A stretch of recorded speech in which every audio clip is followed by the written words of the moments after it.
Boleh start. Apa nama? Takut ni lama sebab batuk. Okey. Boleh. Tak apa. Jom kita masuk. Auzubillahi minasyaitonirrajim. Bismillahirrahmanirrahim. Assalamualaikum warahmatullahi wabarakatuh. Innal hamdalillah nahmaduhu wa nasta'inu wa nastahdihi wa nastaghfiruh wa na'udzu billahi min syururi anfusina wa min sayyiati a'malina may yahdihillahu fala mudilla lahu wa may yudlil falan tajida lahu waliyyan mursyida. Qad rabbi shrah li sadri wa yassir li amri wahlul 'uqdatam min lisani yafqahu qawli fa amma ba'd. Kita buka pertemuan kita malam ni dengan sama-sama kita baca Ummul Kitab Al-Fatihah. A'udzubillahi minasyaitonirrajim. Bismillahirrahmanirrahim. Alhamdulillahi rabbil alamin. Ar-Rahmanir Rahim. Maliki yaumiddin. Iyyaka na'budu wa iyyaka nasta'in. Ihdinas siratal mustaqim. Siratal ladzina an'amta 'alaihim ghairil maghdubi 'alaihim waladdallin. Amin. Amin ya rabbal alamin. Alhamdulillah kita diizinkan oleh Allah bertemu pada malam ni. Mudah-mudahan pertemuan kita akan menjadi sesuatu yang terbaik dalam kehidupan kita dan insya-Allah kita duduk dalam majlis ilmu ini mudah-mudahan dikira sebagai ibadah yang akan memberatkan neraca timbangan kita dan seterusnya, menaikkan kita untuk mendapat syafaat Nabi sallallahu alaihi wasallam dan juga syurga Allah Subhanahu wa taala. Insya-Allah amin ya rabbal alamin. Okey. Sebelum kita mula, ada permintaan sikit daripada sahabat kita yang suaminya baru lepas pembedahan dan sekarang ni diletakkan di ward ICU untuk pemantauan, dan kita doakan agar suami kepada sahabat kita ni diberikan kesembuhan, kemudian Allahumma SWT diberikan kesihatan yang baik selepas ni insya-Allah. Kita hadiahkan Al-Fatihah untuk suami sahabat kita ni. Al-Fatihah. Auzubillahi minasyaitonirrajim. Bismillahirrahmanirrahim. Alhamdulillahi rabbil alamin arrahmanir rahim maliki yaumiddin iyyaka na'budu wa iyyaka nasta'in ihdinas siratal mustaqim siratal ladzina an'amta 'alaihim ghairil maghdubi 'alaihim waladdallin. Amin. A'udzubillahi minasyaitonir rajim. Bismillahirrahmanirrahim. Alhamdulillahi rabbil alamin wassalatu wassalamu ala asyrafil anbiya'i wal mursalin wa ala alihi wa sahbihi ajma'in. Allahumma salli ala Sayyidina Muhammadin tibbil qulubi wa dawaiha wa afiyatil abdani wa shifaiha wa nuril absari wa diyaiha wa ala alihi wa sahbihi tasliman birahmatika ya arhamar rahimin. Wa nunazzilu minal Qur'ani ma huwa shifaa'un wa rahmatun lil mu'minin wa la yazidu adh-dhalimina illa khasara. Bismillahirrahmanirrahim.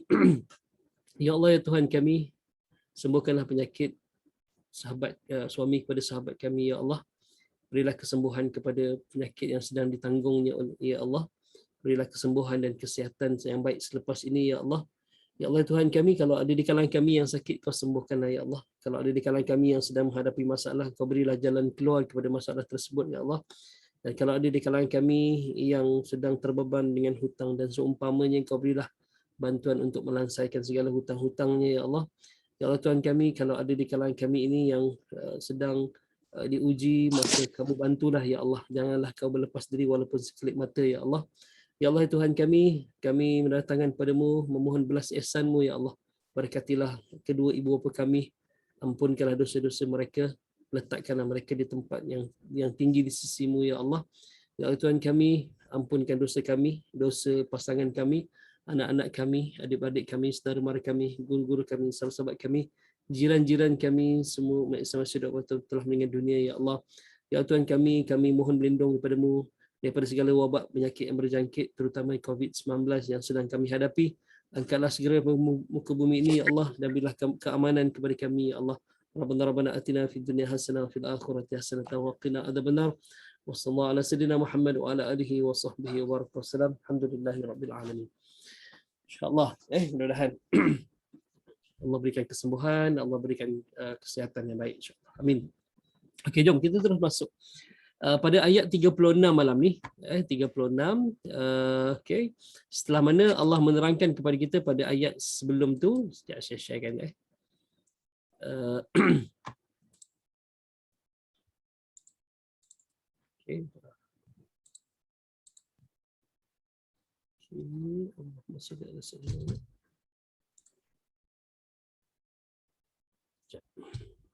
Okey.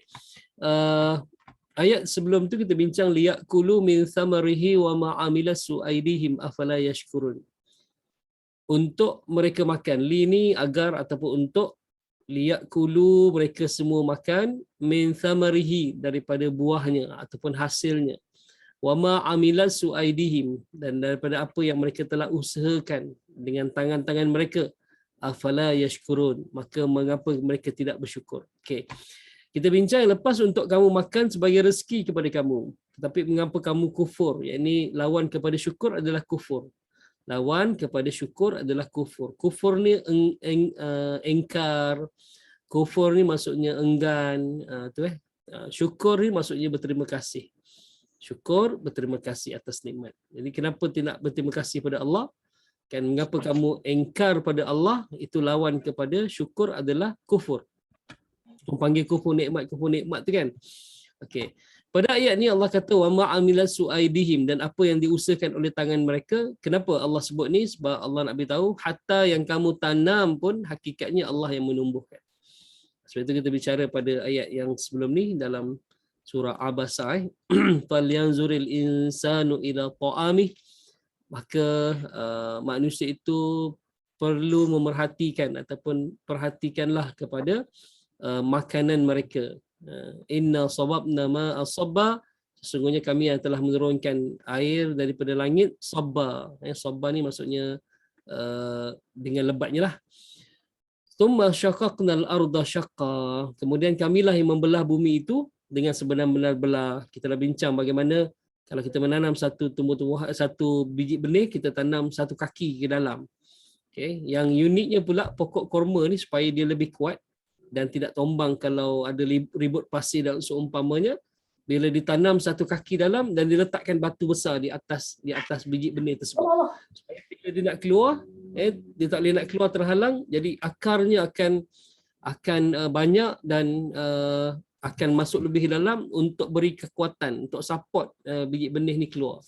Dan biji benih ni kalau kita keluar putih tu, kita boleh patahkan dengan jari je, kan. Tapi bagaimana dia boleh keluar sampai ke atas dan berbuah, kan? Allah lah yang membelah bumi ini, syaqqa, dengan sebenar-benar belah. Jadi fa'ambatsna fiha habba, maka tumbuhlah padanya, pada bumi tadi tu habba. Habba ni biji-bijian. Okey, betul tumbuh-tumbuhan. Wa ainaba wa qadba wa zaituna wa nakhla. Itulah. Jadi maksudnya tumbuh-tumbuhan yang Allah tumbuhkan tu untuk mereka makan. Termasuklah apa yang mereka usahakan, supaya Allah sebut ni maksudnya supaya mereka tak dakwa bahawa apa yang mereka tanam itu yang tumbuh tu adalah sebab usaha mereka, bukan. Allah kata wa ma amilat suaidihim, hatta yang diusahakan oleh tangan-tangan mereka pun Allah lah yang menumbuhkan. Okey, tapi afala yashkurun, kenapa mereka tidak bersyukur? Okey, itulah kisah tentang tu. Jadi kita masuk pada ayat seterusnya ini. Subhanalladzi khalaqal azwaja kullaha mimma tunbitul ardu wa min anfusihim wa mimma la ya'lamun. Okay, saya baca dulu. Kita berhenti pada subhanalladzi khalaqal azwaja kullaha. Berhenti pada kullaha. Lepas tu sambung mimma tunbitul ardu wa min anfusihim wa mimma la ya'lamun. Ataupun kita nak berhenti boleh juga subhanalladzi khalaqal azwaja kullaha mimma tunbitul ard. Boleh kat situ. Wa min anfusihim wa mimma la ya'lamun. Kita berhenti kat al-ar Okey. Ba qalqalah sughra, jadi langgar je subhanalladzi. Okay, bukan tu kalau subhanalladzi tu salah. Dia kena langgar kecil je. Kita dalam tajwid kaedah Rumi ahad yang lepas kita dah bincang tentang qalqalah. Macam ni qalqalah, dia bunyi yang seolah-olah ada huruf i. Subhanalladzi, bukan subhanalladzi, bukan berhenti Subhanalladzi, jadi ajrun ghairu mamnun. Kemudian abdan idza shalla, abdan idza shalla. Lailatul qadri, qadri, bukan qadri, tak boleh berhenti Kalau berhenti dia jadi kubra, besar. Ni kecil sebab di pertengahan bacaan kita. Okey. Okey, jom. Subhanalladzi khalaqal azwaja kullaha mimma tunbitul ardh wa min okey, dia nampak nun tanda mati kan, ada izhar. Wa min anfusihim wa mimma la ya'lamun. Okey, jom kita pergi kaedah Ar-Rumi sekejap. Saya stopkan yang ni. Okey. Okay, kaedah Ar-Rumi. Macam mana kaedah Ar-Rumi bantu kita?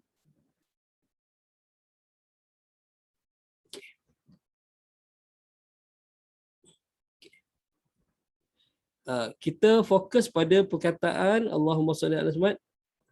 Kita fokus pada perkataan khalaqal azwaja kullaha mimma. Okey, mimma wajibul gunnah, tak ada masalah. Tumbitu, nampak? Ta nun ba ta. Ta nun ba ta. Okey. Tum tak ada tanda mati. Lepas tu ada macam ni mim. Lepas tu pada bawah bitu. Okey. Ini bila jumpa mim taugih je ni, mim taugih ni adalah iklab. Okey, iklab maksud dia apa? Tukar. Kalau kita eja ta, okey, ta ialah ti, lepas tu baris depan u. Okey, sepatutnya n sebab huruf n. Huruf nun n kan? Okey. Lepas tu ba, baris bawah I, baris ta, baris depan u. Tun bitu sepatutnya. Tapi oleh kerana dia kata tukarkan nun ini kepada mim. Jadi kita akan buat macam nilah. Macam ni. Nun jadi mim, tambah ni tum. Okey, lepas tu ada tempoh 2 harakat sini. 2 harakat dengung. Okey, 2 harakat dengung Jadi kita akan baca tum. Okey, tumbitu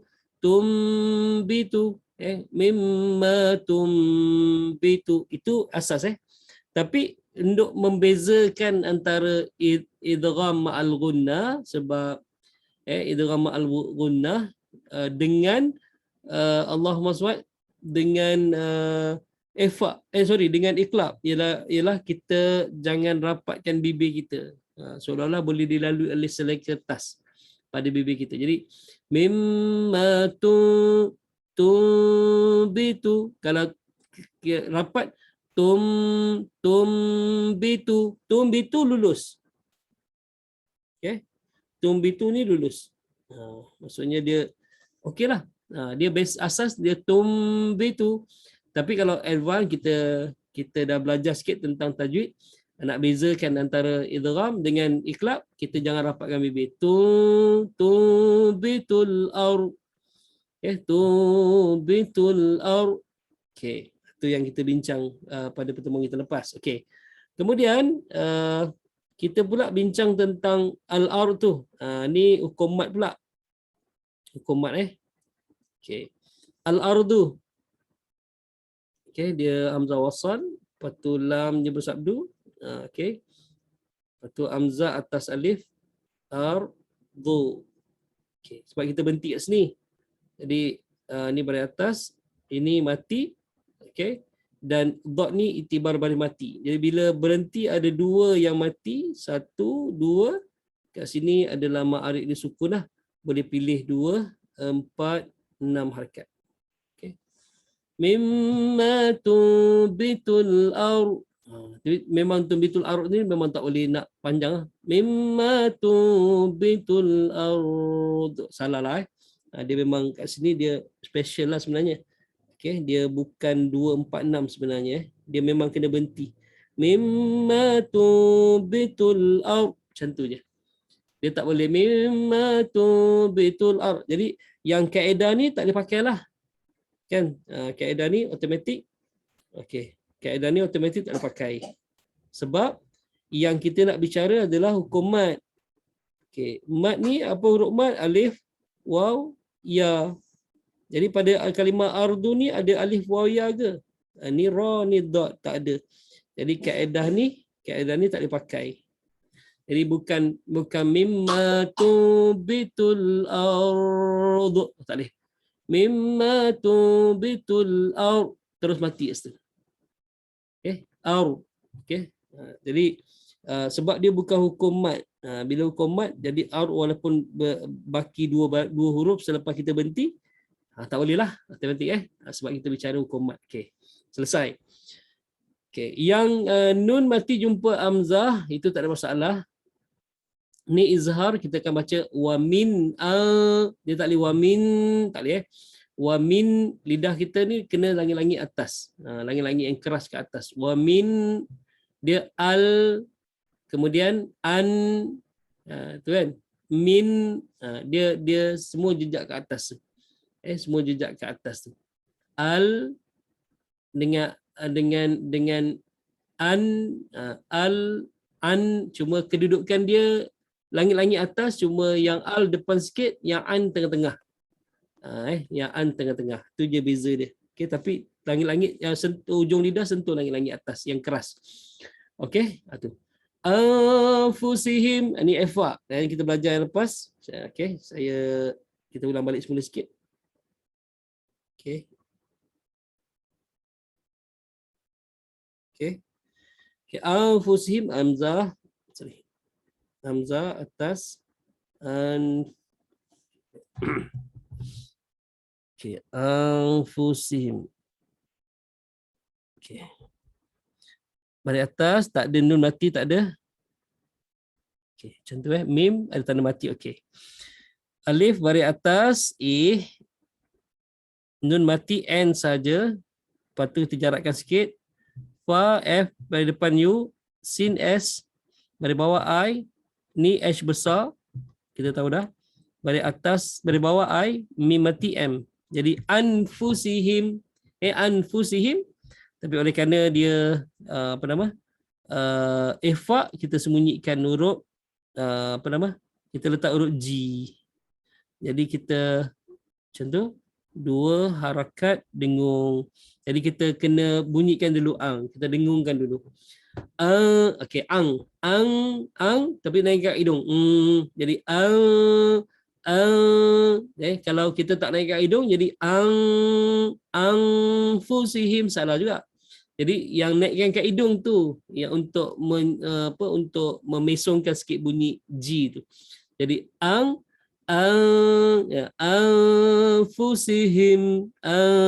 fusihim, him bukan him. Tu je. Wa mimma la ya'lamun. Okey, yang lain tak ada masalah. Mimma wajibul gunnah. Boleh insya-Allah? Okey, jom. Kalau boleh kita sama-sama baca. Sekejap.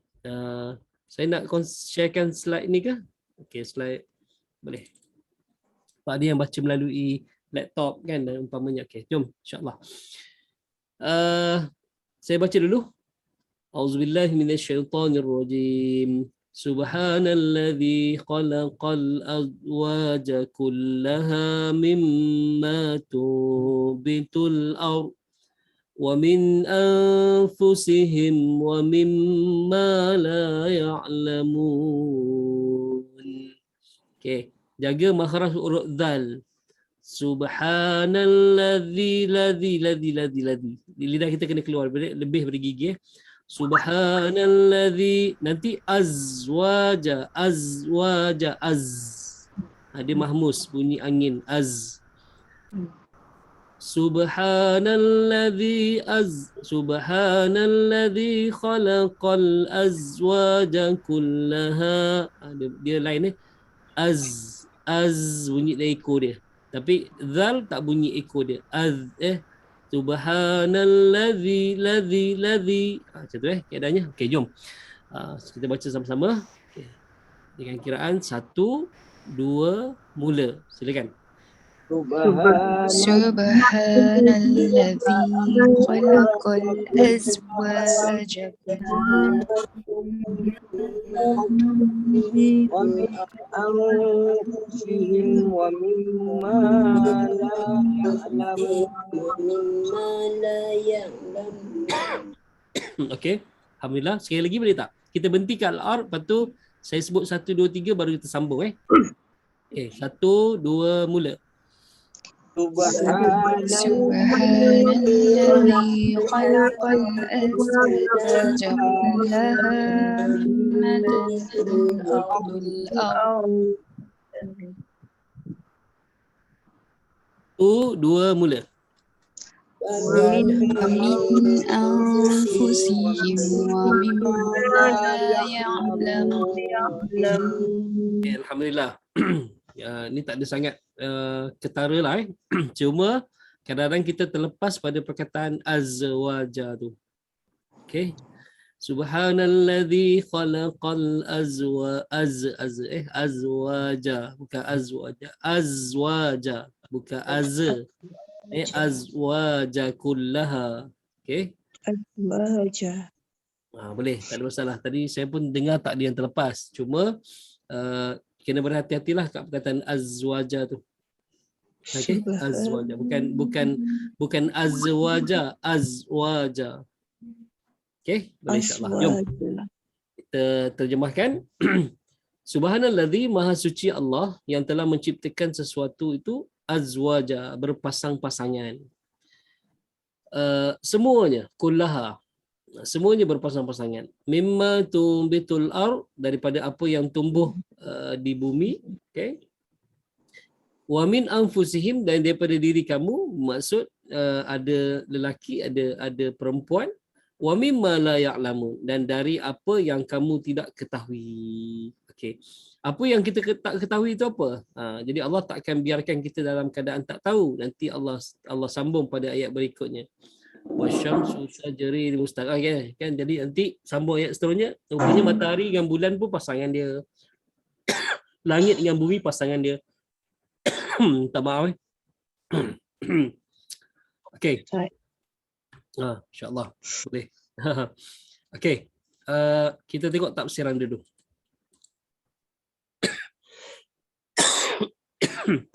Okey. Ibnu Katsir kata, maka dia menjadikan mereka ada jenis lelaki dan ada jenis wanita, maupun apa yang tidak mereka ketahui, iaitu daripada berbagai macam makhluk yang beraneka ragam yang mereka tidak ketahui. Okey, ini Ibnu Katsir. Okey. Subhanallazi, maksudnya maha suci Allah yang telah menciptakan semuanya berpasangan.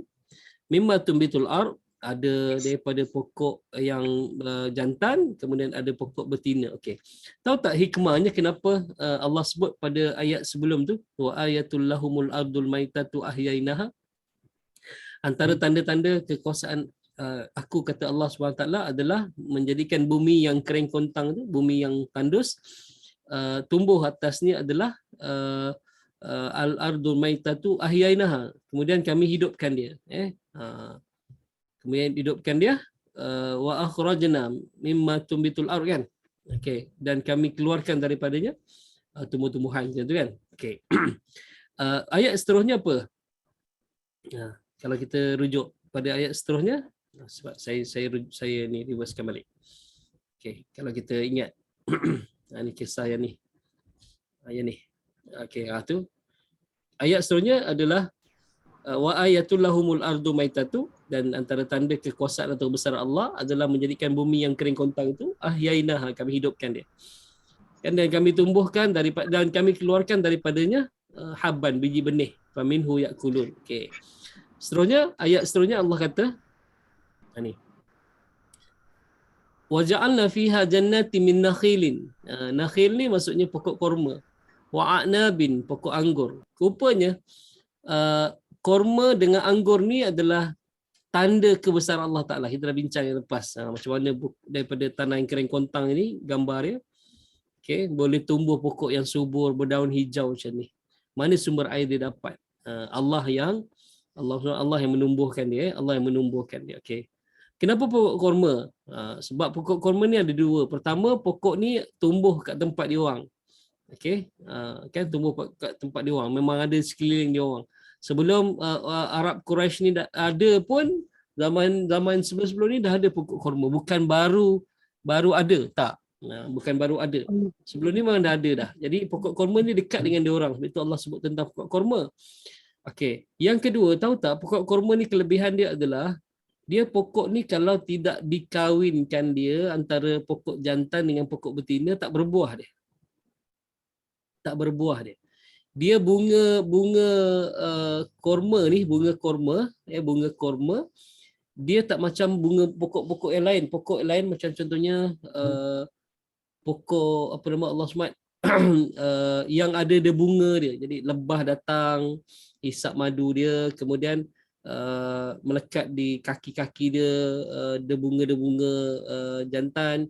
Nanti dia pindah ke ni, dia akan di apa nama istilahnya, pendebungaan lah, disenyawakan sebab melekat. Lepas tu binatang-binatang ambil ni, kemudian dia makan bijinya, dibuang apa kan.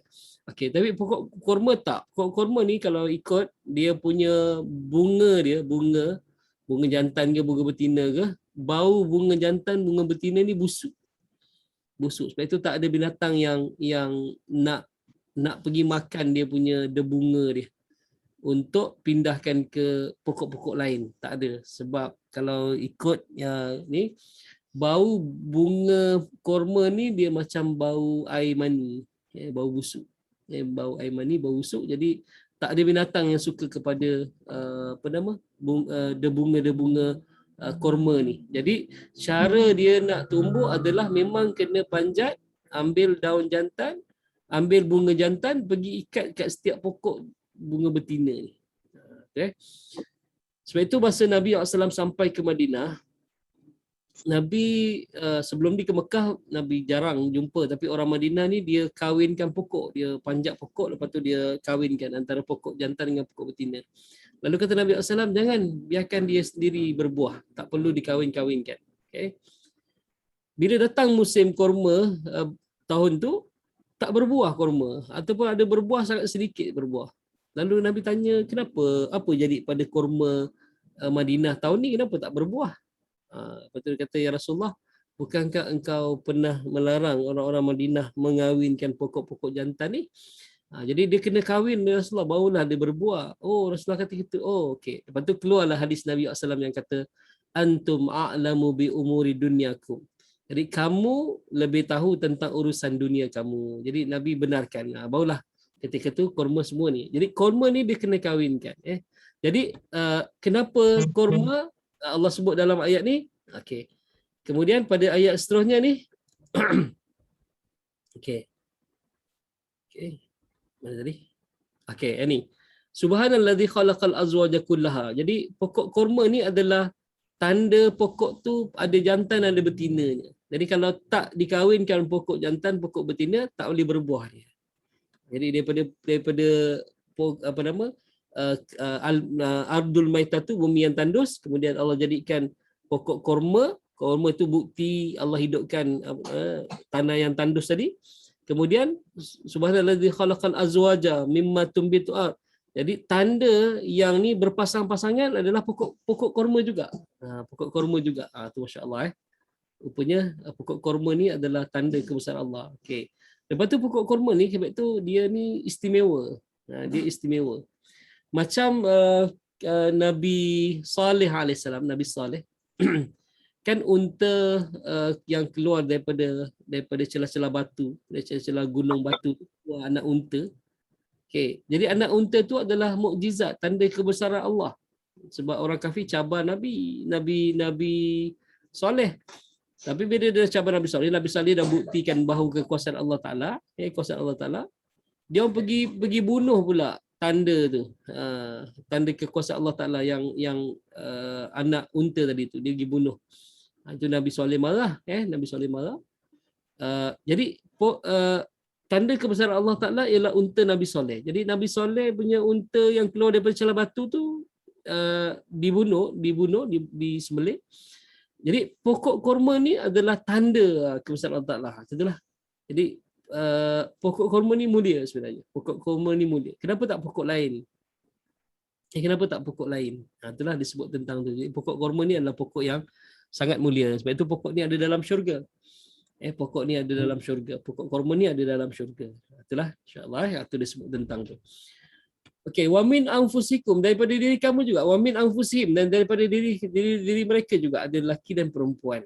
Okey, dan seterusnya wa mimma razaqnahum yunfikun. Okey, dalam ayat ni ada dua. Pertama, yang mereka tak ketahui, okey, yang di kalangan beraneka macam makhluk, dan yang keduanya apa yang mereka tak ketahui nanti Allah akan terangkan. Okey. Okey, seterusnya kita bincang dulu. Ibnu Abbas kata subhanalladzi, Allah menyucikan dirinya maksud dia. Kita tahu kan subhanalladzi, macam contohnya dalam surah Al-Isra, kenapa Allah tak gunakan perkataan alhamdulillahilladzi, segala puji bagi Allah asra bi abdihi, tak. Tapi dalam Al-Quran, bila dalam surah Kahfi Allah kata alhamdulillahilladzi anzala ala abdihil kitab wa lam yaj'al lahu iwaja. Segala puji bagi Allah yang telah menurunkan kepada hamba-Nya kitab. Tapi Allah gunakan perkataan alhamdulillah. Tapi bila nak tunjuk kekuasaan Allah, macam contohnya surah peristiwa Isra dan Mi'raj, Allah gunakan subhanalladzi asra bi 'abdihi. Maha suci Allah yang telah menjalankan hamba-Nya lailan, pada waktu malam, minal masjidil haram ilal masjidil aqsa. Okey. Sekali lagi Allah gunakan perkataan subhanalladzi, maksudnya maha suci Allah. Jadi Allah menyucikan sifat dia daripada dakwaan orang-orang kafir yang akan terbit daripada mulut orang kafir bahawa Allah tu tak berkuasa, Allah tu lemah, Allah tu bersifat macam makhluk, kan? Bersifat macam makhluk. Jadi Allah dah bersihkan diri dia dulu. Allah sucikan diri dia dulu.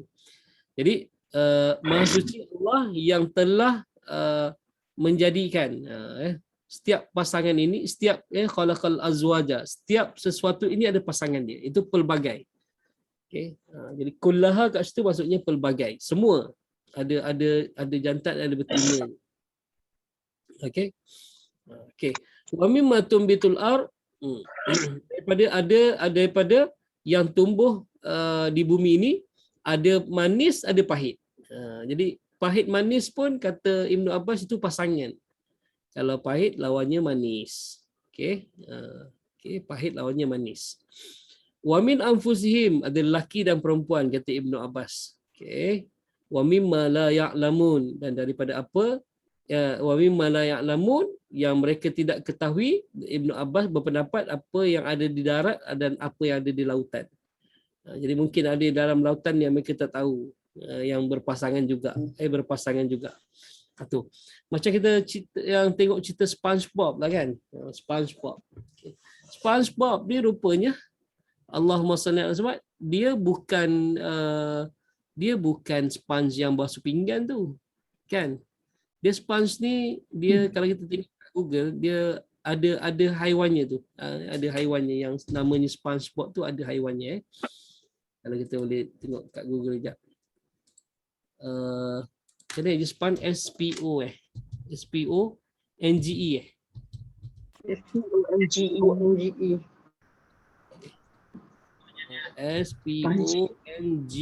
SPONGE, tapi sponge kita tulis C lah, animal ni.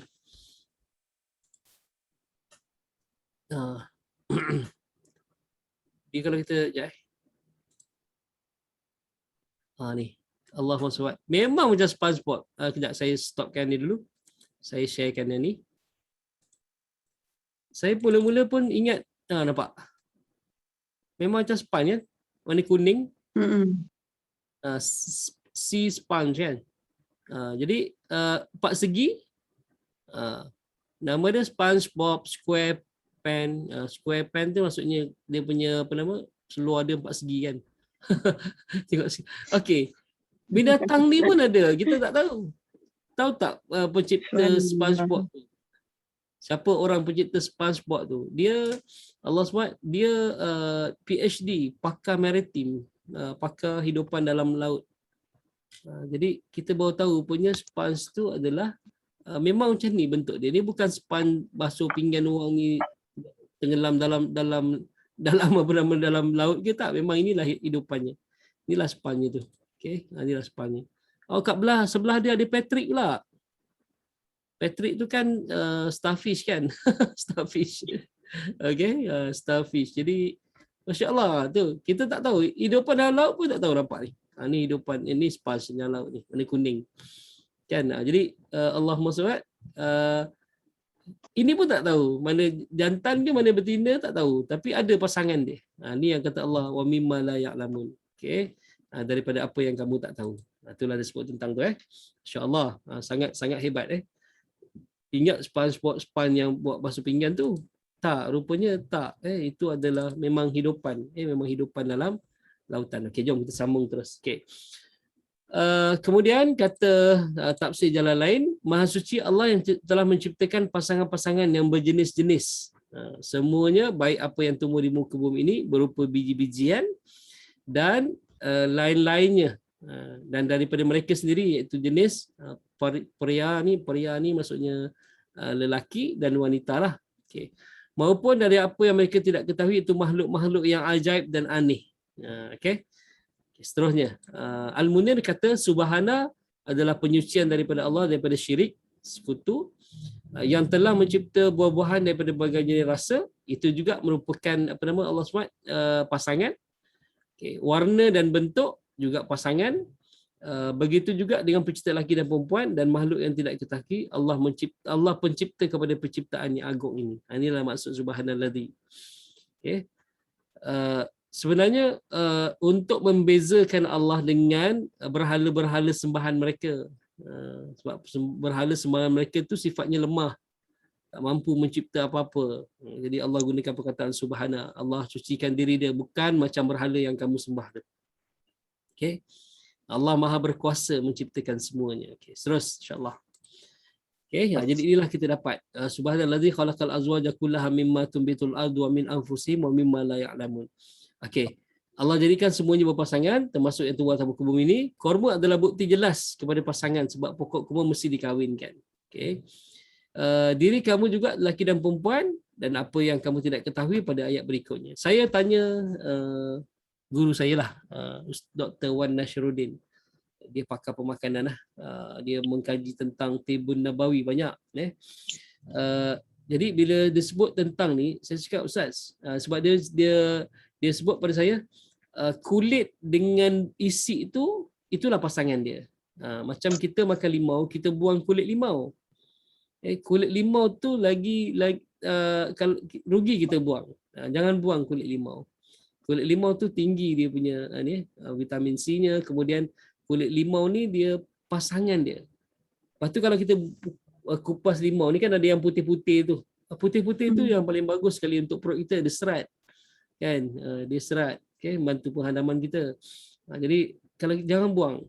Bila dia sebut macam tu, pisang dia kata pisang. Kita buang kulit pisang. Pisang bagus sebenarnya. Pisang bagus. Kulit pisang bagus.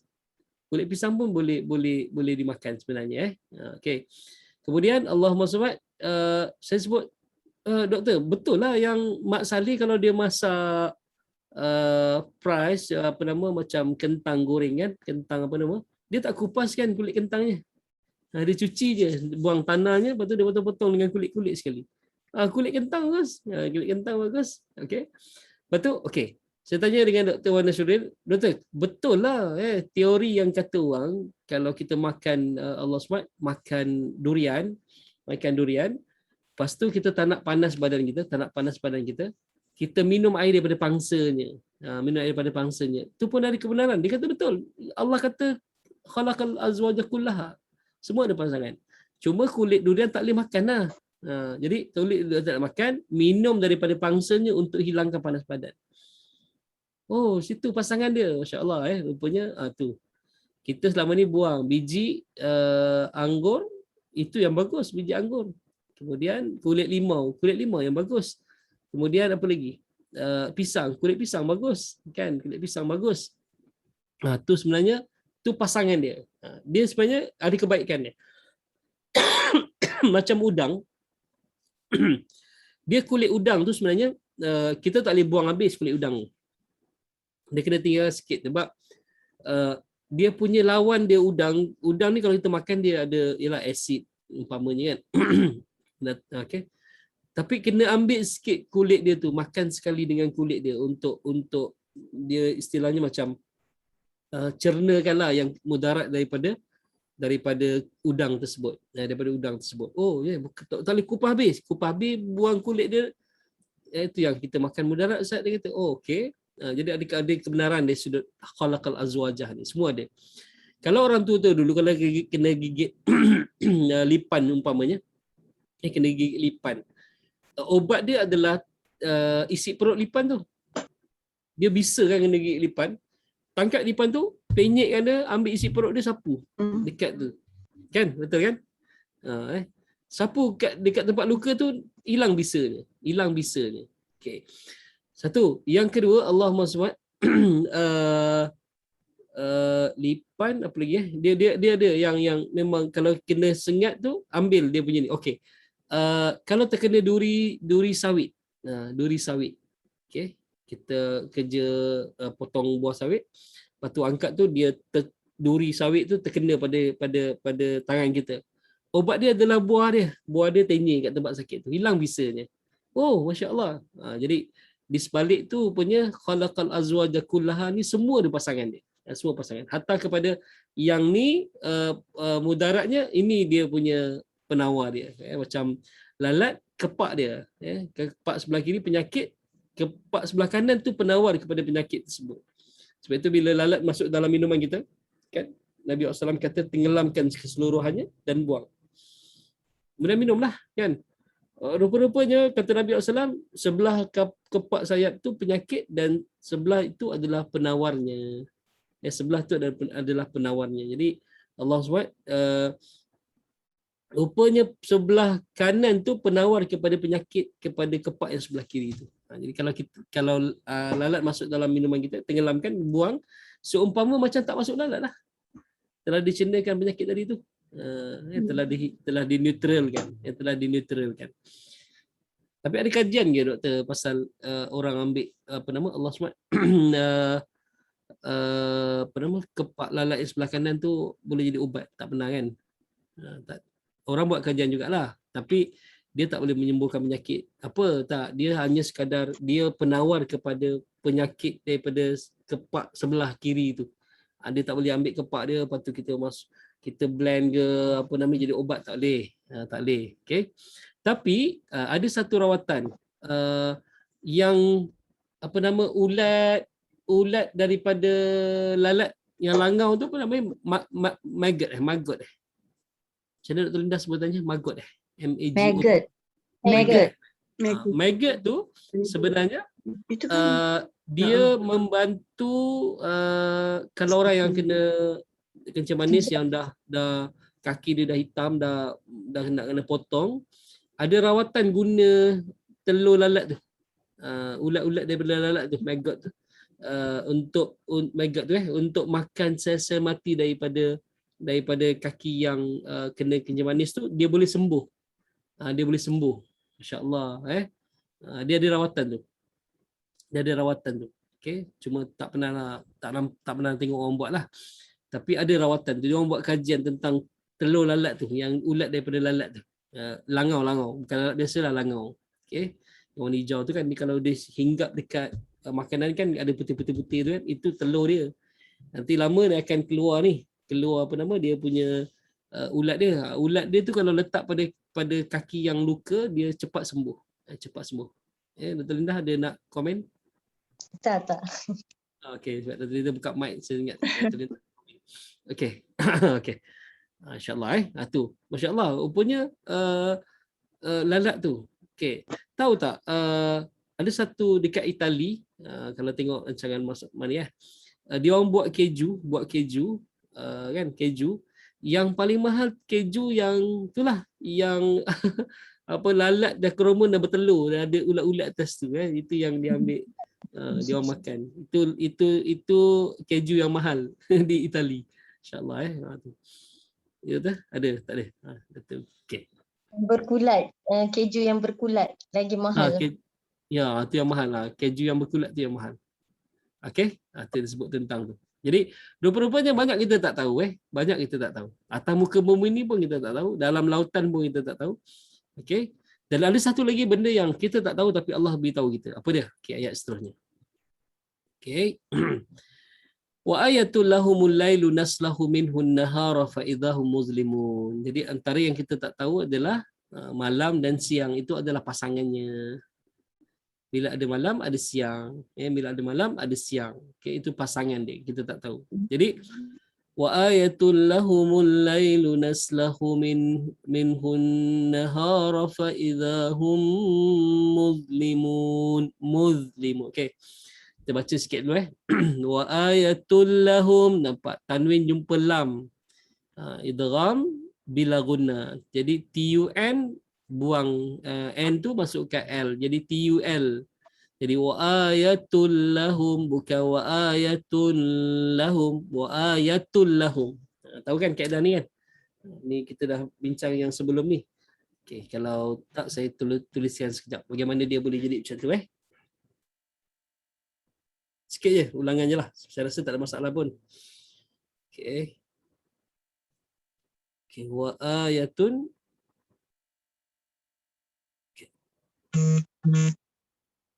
Okey, nampak tanwin dia 99, kita tahu dah. 99. Okey, lepas tu lahum. Okay. Kita kalau kita eja macam ni.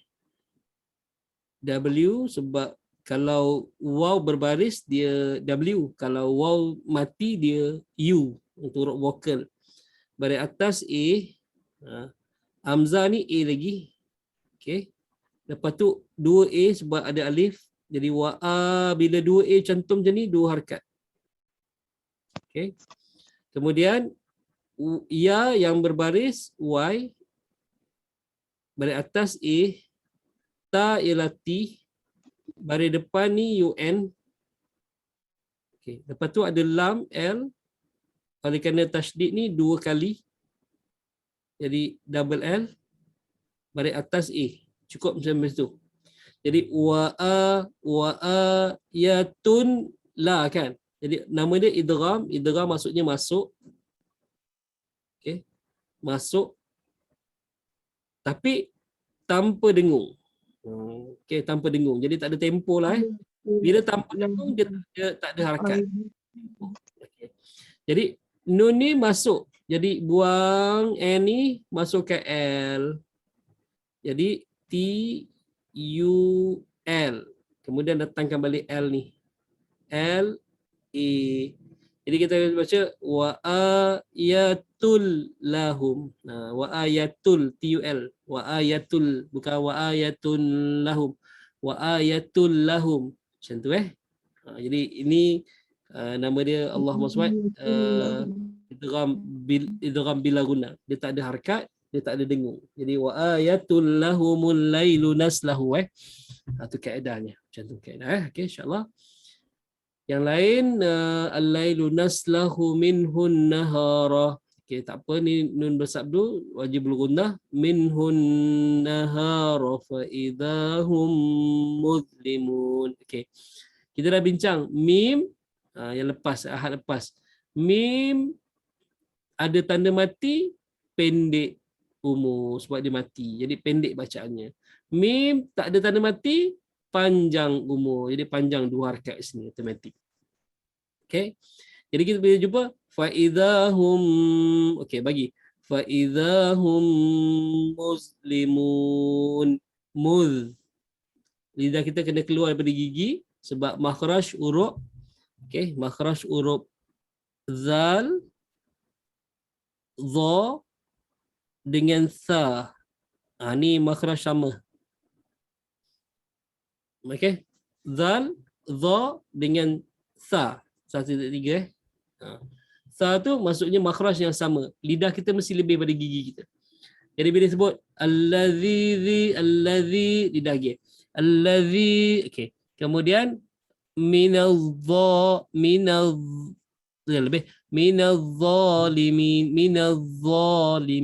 zalimin. Jadi muzlimun bukan muzlimun. Bukan dalam lidah kita, bukan kat dalam mulut, kat luar. Muzlimun. Nampak? Muzlimun. Kalau dia muzlimun. Za, tebalkan sikit. Za ni. Okay? Za. Okay. Itu kaedahnya. Jadi muzlimun. Minaz-zalimin. Bukan minaz-zalimin. Za bukan z. Dia za. Za dengan da ni hampir sama. Cuma za dan da dalam, za keluar lidahnya.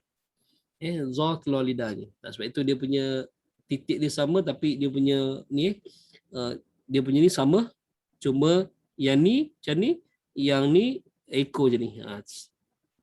Okey. Dia lebih kurang. Semua itu ada hikmah kenapa bentuk dia macam tu. Okey. Sebenarnya bentuk ni dia mewakili kepada mulut kita. Jadi mulut kita kena macam ni. Okey. Kena macam ada benda kat dalam mulut. Macam ni. Al. Okey. Bukan az. Lidah kita kena keluar boleh tak? Kita tinggal buat fa idzahum muzlimun. Okey, bukan muzlimun. Okey, cuba insya-Allah. Jom kita baca sama-sama. Wa ayatul lahumul lailu naslahu minhun nahara fa idzahum muzlimun. Perasan tak kita? Bila kita nak sebut satu benda-benda yang susah ni, Allah tahu sebab hamba-hamba Allah ni hamba-hamba Allah ni dia banyak bahasa. Kemudian dia berbilang bangsa kan. Banyak bahasa, berbilang bangsa. Asalnya Al-Quran ni turun kepada Nabi SAW satu kaedah bacaannya. Kemudian Nabi kata tak boleh umat aku ni ramai dan berbilang-bilang bahasa. Jadi dia jumpa malaikat Jibril, dia kata, wahai Jibril, boleh tak minta lebih lagi pada Allah. Jadi malaikat Jibril jumpa Allah dan malaikat datang semula, dia kata Allah izinkan 2 wahai Muhammad. Dia kata wahai Jibril, boleh tak minta lagi 2, tak cukup. Lepas tu malaikat Jibril pergi dan datang lagi, kata Allah izinkan 3 kaedah bacaan. Bila 3 kata Nabi SAW tak cukup lagi, maka kamu pergilah. Pergi lagi minta. Akhirnya dia datang yang keempat tu, kata Allah izinkan 7 terus. 7 kaedah bacaan. 7 kaedah bacaan. Lepas tu wadduha ada, wadduha ada. Okey, itu satu. Ustaz, minumlah dulu Ustaz. Okey, minum dulu. Dia dah takut dah. Ya Ustaz. Okey. Okay, terus Okey. Jadi nampak tak? Kalau kita nak sebut satu-satu perkataan yang susah ni, kalau kita perhatikan sungguh-sungguh, mesti Allah bagi tempoh sebelum tu dulu. Jadi kita ada tempoh untuk adjust mulut kita. Adjust lidah kita. Itu jadi mim tu bagi harkat. Bagi betul-betul tempoh dia. Jadi fa'idhahum muzlimun. Jadi kalau kita baca fa'idhahum muzlimun, dia susah ni kita nak adjust mulut kita daripada nak sebut perkataan yang agak susah tu. Okey. Jadi Allahumma salli alaihi, kita kena ambil tempoh tu dulu untuk kita bersedia pada sebutan seterusnya. Okey, jom kita baca sama-sama. 1 2 mula.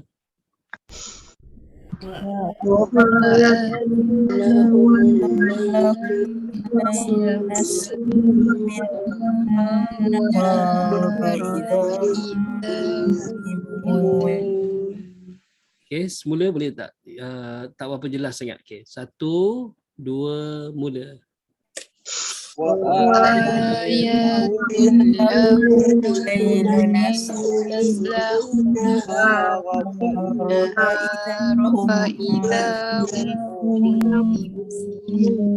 Okey, alhamdulillah. Jadi ayat ni kita dah biasa baca, tak ada kesalahan sangat. Okey.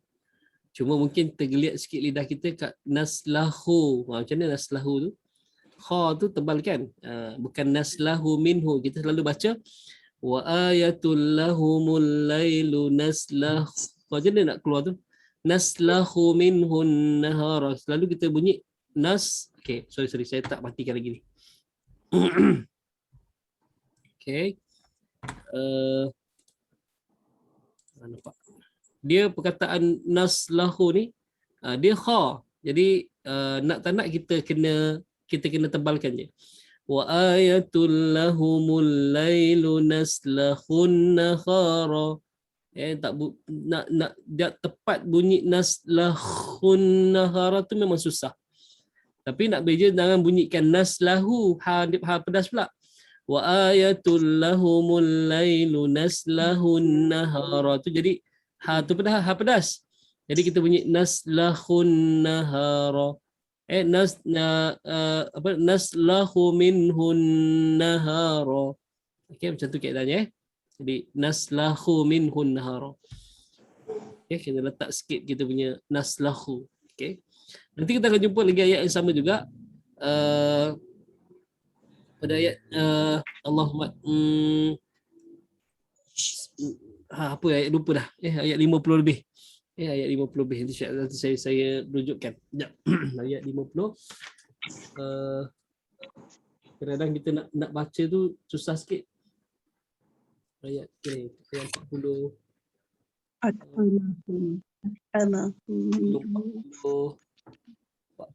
Sekejap. Okey, tu ayat 43. Wa inna sya'nu riqhum fala sarikha lahum fala sarikha lahum. Kira kalau kadang-kadang kita langgar fala apa fala sarikha lahum jadi ha dia kha jadi tebalkan je fala sarikha lahum kha fala sarikha lahum. Jadi kalau kat sini wa ayatul lahumul lailun naslahu minhunna. Jadi kena tebalkan supaya jangan bunyi ha pedas. Bukan naslahu minhunna hara. Kadang-kadang kita langgar je naslahu minhu naslaha bukan naslahu. Naslahu minhunna hara. Jadi kena hati-hati kat makhraj huruf kha situ Jadi insya-Allah tak ada masalah sangat. Okey jom kita maknakan. Antara tanda-tanda kekuasaan Allah bagi mereka adalah malam. Kami tanggalkan siang daripada malam itu. Okey. Fa idahum maka seketika itu mereka berada dalam kegelapan. Jadi muzlimun maksudnya kegelapan. Daripada perkataan zalim juga adalah zaluma. Zaluma gelap malam. Zalim adalah orang yang melakukan kegelapan. Zalim. Zalim ni maksudnya adalah orang yang melakukan kegelapan. Menggelapkan sesuatu dia panggil zalim lah. Okey, yang keduanya mazlum, orang yang kena zalim maksudnya adalah orang yang berada dalam kegelapan. Jadi kita kena bantu. Sebab itu Nabi SAW kata tolong unsur ahaqal zalim wa mazlum kan. Tolonglah saudara kamu yang dizalimi dan yang berlaku zalim. Para sahabat tanya bagaimana nak membantu orang yang zalim. Kalau membantu orang yang kena zalim tahu. Tapi yang zalim macam mana? Beri dia hidayah, beri dia petunjuk. Sebab dia berada dalam kegelapan kata Nabi SAW. Orang yang melakukan kezaliman berada dalam kegelapan. Okey, ini maksud ayat ni. Jom kita tengok tafsiran dia. Ibnu Katsir berkata Allah Ta'ala berfirman bahawa di antara petunjuk bagi mereka adalah tentang kekuasaan Allah. Yang agung adalah penciptaan malam dan siang. Siapa boleh cipta malam dan siang? Susah. Boleh cipta malam dan siang. Kalau kita naik flight lagi, Masya Allah, kita boleh lihat kebesaran Allah Ta'ala tu. Kalau kita nak pergi Mekah cukuplah. Kita nak pergi Mekah, kita akan nampak malam tu. Malam siang. Balik lagi jelas. Balik sebab kita kejar malam. Kan kita kejar malam. Kalau pergi kita kejar siang. Kita daripada ni kita kejar siang. Okey. Tapi kalau balik kita kejar malam. Kita tak malam-malam. Kita tak malam-malam lagi. Okey, nanti nampak apa nama, yang kalau tengok belakang terang benderang, tapi tengok depan dah gelap dah. Dah gelap dah. Kat langit tu nampak dah gelap. Okey, yang kita toleh belakang nampak terang. Jadi itu kita kejar malam. Jadi siapa yang boleh Allah SWT yang boleh buat siang dan malam? Tak ada. Kalau sekarang ni nak buat gelap dengan terang boleh. Saya matikan lampu ni, gelap lah saya. Saya hidupkan lampu, terang lah saya. Tak, terang, gelap, semua orang boleh buat. Tapi malam dan siang tu, malam dan siang tu, siapa yang boleh buat? Tu lah. Lepas tu musim sejuk lain pula, musim panas lain pula. Kalau musim sejuk siangnya panjang. Musim sejuk siangnya pendek, musim sejuk siangnya pendek. Musim panas malamnya pendek, siangnya panjang. Siangnya panjang. Okey, saya alhamdulillah sempat baliklah sebelum puasa pada musim panas. Time tu pun saya puasa 9 jam je kat Mesir. 9 jam je. Kan kita 13 jam kan. 9 jam je dah buka dah. Sebab bila musim sejuk siangnya pendek, malamnya panjang. Malam panjang. Okey. Kalau musim panas pula siangnya panjang, malamnya pendek, terbalik. Jadi kalau puasa musim teruklah. Okey, teruk. Okey. Itulah tentang tu Okey. Lalu kata dalam Ibn Kathir, malam dengan kegelapannya, siang dengan cahaya sinarnya. Memang dua benda yang sangat berbeza, tapi itu pasangannya. Serta dijadikan keduanya sila berganti. Jika malam datang, siang pergi. Jadi naslahu ni maksudnya tanggalkan. Okay. Maksudnya nazhabu anhu, kami angkat dia pergi. Itu maksud dia. Dan jika siang datang, malam pun pergi. Malam pun pergi. Dia takkan boleh macam ni, tak siang-siang, tak malam-malam. Dia mesti ada. Okay, mesti ada. Okay. Cuma kalau kutub utara tu memang tu berbezalah. Matahari dia ada, tapi sebenarnya malam. Sebab dia tak boleh terbenam sebab kutub utara ni dia kan paksi bumi sengit sikit kan. Jadi kutub utara ni dia sentiasa dapat cahaya matahari sebab dia punya putaran dia tak sama dengan putaran yang belakang ni. Condongnya paksi bumi tu menyebabkan matahari sentiasa kelihatan lah di kutub utara tentu. Nanti bila musim lain pula dia akan jumpa malam je, takkan jumpa siang. Itu berbeza Okey, selesai. Cuma ayat ni diturunkan kepada orang-orang kafir Quraisy, berarti yang dia lihat, okey. Yang dia orang lihat. Okay. Seterusnya Ibnu Abbas kata wa ayatul lahum, pengajaran maksudnya. Okay. Dan juga ayatun bukti kepada ahli Mekah. Lahum ni maksudnya ahli Mekah, orang-orang Mekah. Sebab itu saya sebut tadi tu kan. Naslahu minhu maksudnya pergi daripadanya malam. Pergi daripadanya malam, kata Ibnu Abbas. Okey. Jalan lain kata wa ayatul lahum, dan suatu tanda bagi mereka yang menunjukkan kekuasaan Allah yang besar. Kemudian malam al-lailu naslahu minhu nahara, adalah malam kami tanggalkan dia. Tanggalkan malam tu. Jadi kami pisahkan siang dan malam itu, maka dengan serta-merta mereka berada dalam kegelapan. Jadi mereka memasuki kegelapan malam hari. Jadi yang mana kata wa mimma la ya'lamun, yang berpasangan tu malam dan siang. Lepas ni kita bincang pula ayat seterusnya adalah planet-planet pula. Wasyamsu tajri limustaqarrin laha, cerita pasal matahari pula dengan bulan. Itu pasangan matahari dengan bulan pula. Jadi Allah tak biarkan kita tak tahu, tapi Allah biarkan kita dengan pengetahuan yang Allah terangkan selepas tu.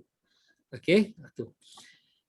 Al-Munir siang dan malam kata Dr. Wabah Zuhaili adalah salah satu tanda kekuasaan Allah lain-lainnya. Jadi Wabah Zuhaili menyatakan bahawa dengan adanya siang dan malam, ini gelap dan terang, manusia bisa mengambil ataupun manusia boleh mengambil manfaat daripada keduanya. Boleh mengambil manfaat daripada keduanya. Jadi boleh ambil manfaat daripada malam, boleh ambil manfaat daripada siang. Apa manfaat kita boleh ambil daripada malam dan siang? Rasanya apa? Siang. Siang ada matahari, boleh dapat vitamin. Dapat apa? Apa Nusri?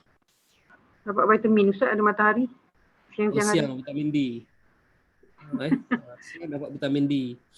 Tapi vitamin D dia matahari Pagi. yang matahari pagi kan, matahari pagi kan. Kalau petang tu dah tengah hari tu matahari vitamin H. Vitamin H, matahari apa vitamin hitam legam. H. Dia Tak malam matahari. tu kita rehat tak? Ya betul, dalam surah Abasa kita dah bincang kan. Wa ja'alna al-laila libasa wa ja'alna an-nahara ma'asya. Malam untuk kita berehat dan kemudian nampak kalau kita nak tidur terang benderang tak boleh tidur kita. Itu Allah gelapkan malam ni, Allah gelapkan bumi ni. Jadi kita ni mudah tidur. Okey. Kemudian nak membataskan pergerakan kita pada waktu malam. Kalau terang macam siang kita masih boleh berjalan, boleh apa? Tapi Allah gelapkan malam tu untuk membataskan pergerakan kita. Okey. Kemudian siang baru kata Allah siang ma'asya untuk kamu hidup cari rezeki siang. Cari rezeki siang. Itulah insya-Allah. Kadang-kadang kesian juga yang frontliner kita terutamanya nurse lah ataupun doktor kan, Dr. Linda dulu pernah bertugaskan klinik kerajaan kan, hospital kerajaan kan. Dia on call tu kadang-kadang seminggu dia kena bertugas malam. Macam mana tu? Hospital. Jadi kita panggil on call. Itulah. Kadang-kadang seminggu tu malam je semua kan. Itu nurse. Nurse dia seminggu. Kalau doktor satu hari on call, satu hari rehat. Satu hari on call, satu hari rehat Tak boleh Ustaz. Pensan. Saya pernah 3 hari turut-turut on call sebab semua cuti saya tak boleh cuti sebab saya junior. Pensan saya tak boleh. Itulah lagi-lagi yang terlibat pembedahan tu lagilah salah sambung kaki kat tangan kat kaki. Siap-siap dah jahit semua, tengoklah salah sambung punya. Satu kerja lagi kan, satu kerja. Sahabat saya pakai ortopedik dekat Hospital Sultan Aminah. Sekarang dah pindah kat Gleneagles lah. Dia ada bangla, dia kerja construction. Dia gaji yang mesin tu kan. Termasuk jari dia putus tapak tangan ni. Tapak tangan ni putus, bercerai. Bila bawakan tapak tangan separuh dengan tangan dia separuh kan, bawa lagi klinik. Lepas tu dia cakap okey, dia kata tolong sambung, dia kata okey. Sambung pun bukan 50-50 ni, maksudnya memang tak ada, tapi tak apa, dia kata dia ada insurans. Dia nak buat juga. Dia ni apa nama? Dia sambung lah. 13 jam doktor. 13 jam dia sambung urat tu. Dia sambung tangan tu. Dia sambung tangan tu. Tapi dapat bertahan 2 hari ke apa. Lepas tu dia lama-lama hitam mati. Jadi akhirnya tak boleh selamat jugalah. Tapi dia kata 13 jam, dia kata masya-Allah. Anda dah guna yang tu dah, dia kata solat jamak kasar tu. Kan solat jamak kasar. Maksudnya solat jamak tamam. Dah tak boleh nak ni. Jadi minta ada orang cover, dia layu solat jap, layu solat kejap, sambung balik. Kan solat pun yang ambil rukun je dia kata, sebab tak sempat buat apa. Nak buang air pun kadang-kadang 13 jam sambung dia kata. Lepas habis sambung 13 jam tu terbaring ke atas lantai semua dah terbaring. Terbaring macam tak sedarkan diri. Jadi penat berdiri, penat apa nama Allah SWT ni appendix pun 1 jam. Sebenarnya appendix ni sekejap je kan, setengah jam, 40 minit appendix. Tapi itu pun setengah jam, 1 jam tu masya-Allah 1 jam, setengah jam. Tapi kalau yang 13 jam masya-Allah tu lagi teruklah Jadi itu memang Allah jadikan malam tu untuk berehat sebenarnya, untuk berehat. Okey, insya-Allah. Hand surgery dia boleh duduk Ustaz. Kalau spine lagi susah Ustaz. Oh ya. Otak kalau surgery kita kena boleh duduk duduk tangan kan, so kita boleh duduk. Tapi kalau spine lagi 12 jam pergi. Saya buat lutut itu, buat kaki yang patah tu kan, masuk besi. Dia kata dalam 40 minit. Okey. Tapi saya 2 jam baru saya keluar daripada bilik operation tu, baru dia tolak ke ward. Lepas tu saya tanya, kata 45 minit je doktor, kenapa sampai 2 jam? Dah ustaz tak bangun-bangun, dia kata. Ustaz tak bangun-bangun. Masa sebelum dia tanya, ni nak sedar ke, nak tidur ke, nak sedar. Maksudnya cakap, doktor saya first time masuk ward ni, tak pernah masuk ward sepanjang hidup ni, tak pernah masuk ward. Dan inilah operation pertama saya, tak pernah lalui operation sebelum ni. Apa nak tidur lah. Okey, nak tidur. Jadi nak tidur, dia masuk ubat lah, masuk ubat. Lepas tu kata kalau ngantuk tu layan je. Jangan lawan layan je. Jadi itulah tidur kan. Dah operation semua, lepas tu cakap kata 40 minit tapi kenapa sampai dekat 2 jam baru hantar balik ke ward. Dah ustaz tak bangun-bangun.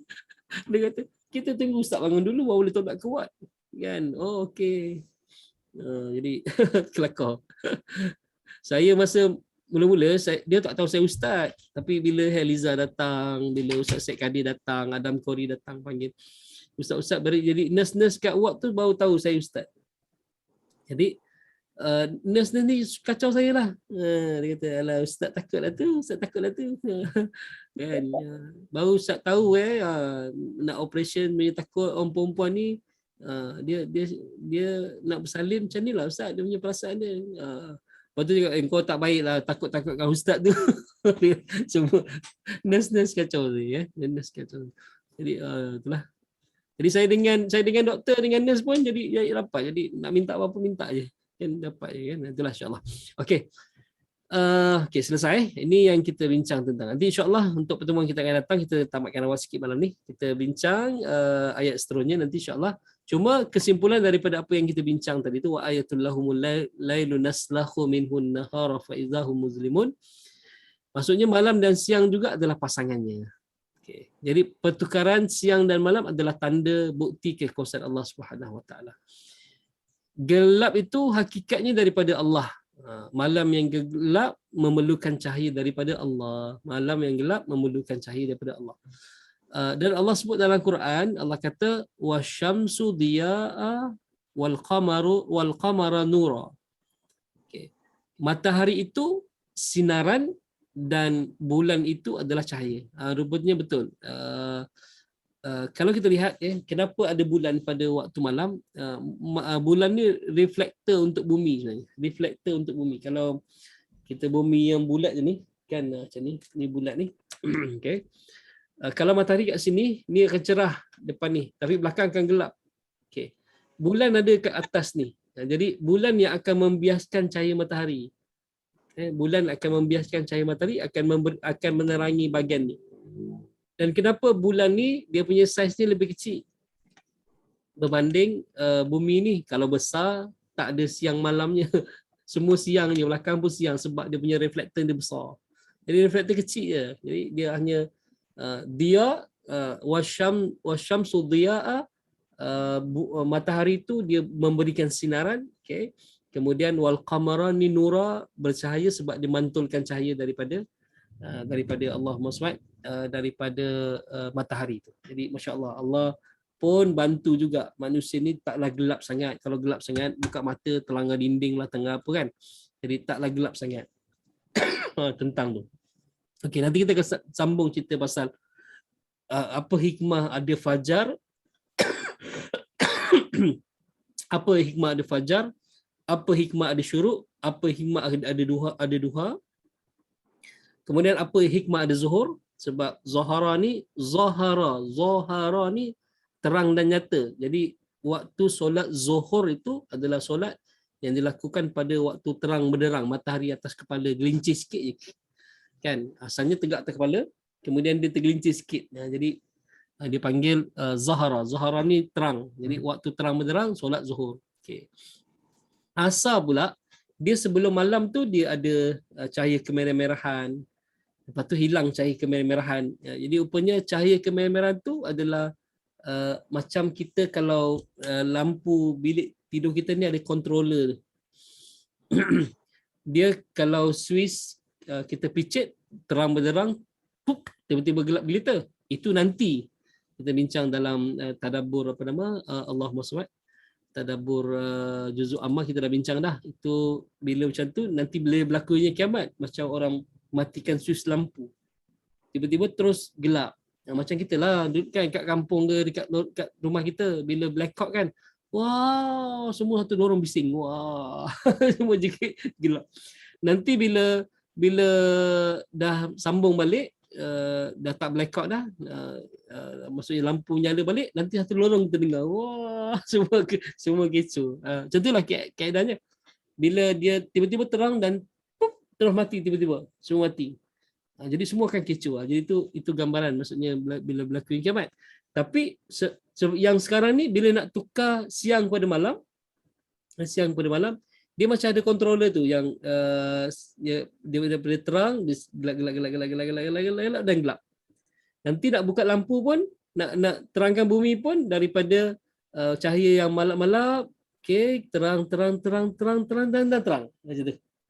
Jadi dia bukan masya-Allah dia terus gelap dan terus terang. Kalau terus gelap terus terang, mata kita pun rosak sebenarnya. Yang mata kita rosak. Jadi kita punya iris Dr. Linda nama dia kita punya anak mata tu kan, iris tu. Iris tu dia bila cahaya terang benderang dia akan kecil sebab dia akan kawal cahaya masuk. Bila gelap dia akan besar. Dia akan besar. Ya, untuk masukkan cahaya lah. Kalau tak nanti tak nampak apa-apa kan. Itu antara kebesaran lah Allah SWT masya-Allah. Daripada biji mata kita pun ada yang kontrol tu. Ya, ada yang kontrol tu masya-Allah tu jadi itu sayangnya Allah pada kita. Sayangnya. Sebab itu Allah kata afala yashkurun, kenapa tak syukur Kenapa tak terima kasih? Kita bayar bil api untuk terangkan kita punya rumah kadang-kadang beratus-ratus sebulan. Kan? Nak terangkan muka bumi ni Allah tak pernah hantar bil api kat rumah kita kan untuk matahari kan, matahari yang terang benderang ni. Tu masya-Allah tentang tu Allahumma salli alaihi wasallam. Okey. Oh Kak Saimah ada. Malam Kak Saimah tak ada Semalam saya ada kelas Ustaz. Jadi saya driving, saya off video. Kemudian kawan telefon termatikan. dapat tengok sekejap betul off pula. Minta maaf Ustaz semalam. Tak apa. Allah rindunya Ustaz kurang sihat ya Ustaz. Kurang sikit. Dia puncanya sesama. Jadi bila sesama biasalah. Dia sesama kalau sesama dia angkat dulu kat ni dia macam berpasir. Kakak tu. Alhamdulillah. Alhamdulillah. Ni pun dah okey dah. Isteri pula. Alhamdulillah Ustaz. Nak minum air Ustaz. Itulah insya-Allah mudah-mudahan. Saya ambil vitamin C je, vitamin C. Vitamin C tak boleh lebih daripada 2 tablet Yang 1000 mg. Sebab kita takut bila sedimen dia boleh lekat dekat dan jadi batu karang. Oh ya, kalau lebih. Yes. Oh. Kalau tu 2000 pun dah kira dah maksimum dah tu. So kena banyak minum air supaya dia tidak lekat. 2000 tu maksimum 2000. Oh, okey. Tak boleh lebih 2 lah. Kalau lebih dia akan tangkap batu karang dia sedimen dia yang lebihan tu dia akan buang dekat buah pinggang. So kalau kita tak banyak minum air dia boleh lekat pada buah pinggang dan dah jadi batu karang. Itu salah satu daripada masalah yang kita tak nak lah. Okay. Ustaz minum air suam campur honey campur lemon. Saya dia Suam okey sebab okey. Ni saya terus ambil 2 sudu madu minum terus. Okey. Dia tak ada campur air lagi dah. Terus minum itu je. Okey, insya-Allah. Okey, kita jumpa kita jumpa minggu depan insya-Allah untuk ayat seterusnya. Jadi cukup sekadar itu yang baik pada Allah Subhanahu Wa Taala. Yang kurang dan lemah itu adalah atas kejahilan dan lemahnya ilmu saya. Aku qouli hadza wa astaghfirullah wa lakum. Assalamualaikum warahmatullahi wabarakatuh. Waalaikumsalam. Kita ucapkan terima kasih pada Ustaz dan semua sebab bacakan doa untuk kami dia. Sudikin salam semualah. InsyaAllah. Tadi kita terus doa lah walaupun tadi ada yang masuk lambat. Kita ada hajat daripada sahabat kita yang dalam dulu tadabbur ni juga. Suaminya baru lepas operation daripada pagi tadi, baru habis operation maghrib tadi 8 pagi sampai maghrib berapa jam tu. Okey. Dan sekarang ni di ICU lah untuk pemantauan, belum lagi dipindahkan pada ward biasa. Jadi kita doakan terus sihat dan kemudian Allah berikan kesembuhan daripada COVID. Amin ya rabbal alamin. Jom kita tutup dengan doa. Auzubillahi minasyaitonirrajim. Allahumma arhamna bil Qur'an imama wa rahmah. Allahumma dhakkirna minhu ma nusina alimna ma jahilna warzuqna tilawatahu آناء الليل وأطراف النهار واجعله لنا يا رب العالمين وصلى الله على سيدنا محمد وعلى آله وصحبه وبارك وسلم. Assalamualaikum warahmatullahi wabarakatuh. Okay, Ustaz. Assalamualaikum. Terima kasih Ustaz. Saya doakan insyaAllah Allah beri kesembuhan kepada Ustaz. Amin.